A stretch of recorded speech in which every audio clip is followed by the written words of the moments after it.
Hello, नमस्ते, आदाब, सत श्री अकाल। कैसे हैं आप सब। इस नवरात्रि के द्वितीय दिवस में आप सभी को बहुत बहुत अभिनंदन और स्वागत करती हूँ। तो चलिए, इस नवरात्रि में माँ ब्रह्मचारिणी का पूजा होती है और माँ ब्रह्मचारिणी स्वयं पवित्रता की देवी होती हैं, मूर्त होती हैं और वो ब्रह्मचर्य व्रत के द्वारा उन्होंने अष्ट शक्तियों की प्राप्ति की थी। तो इसीलिए लोग माँ ब्रह्मचारिणी की और माताओं का इस अवतार का नव स्वरूप का, अष्ट स्वरूप का पूजन करते हैं इन अष्ट शक्तियों की प्राप्ति के लिए। तो आज द्वितीय दिवस है माँ ब्रह्मचारिणी का और इस दिन में माँ ने व्रत रखा था पवित्रता का, ब्रह्मचर्य का और परमपिता परमात्मा को प्रसन्न करने की व्रत उन्होंने ठानी थी और उन्होंने प्राप्त भी किया था।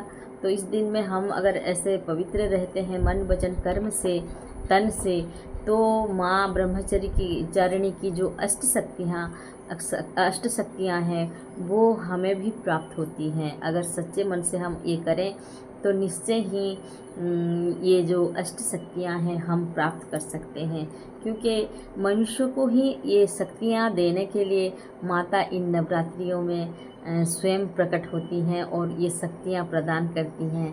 इसीलिए इनकी अष्ट शक्तियाँ की पूजा की जाती है। उनके सामने हम जाते हैं और अपने नतमस्तक होते हैं और उनको चढ़ावा चढ़ाया जाता है ताकि हमें भी वो शक्तियाँ प्राप्त हो।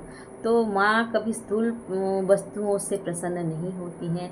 माँ तो सूक्ष्म जो हमारे गुण ज्ञान है, पवित्रता है, उससे प्रसन्न हो जाती है माँ। और उन्होंने जो पवित्रता के लिए जो वरदान देते हैं, ऐसे इसी वरदान से ही हम स्वस्थता लाभ करते हैं।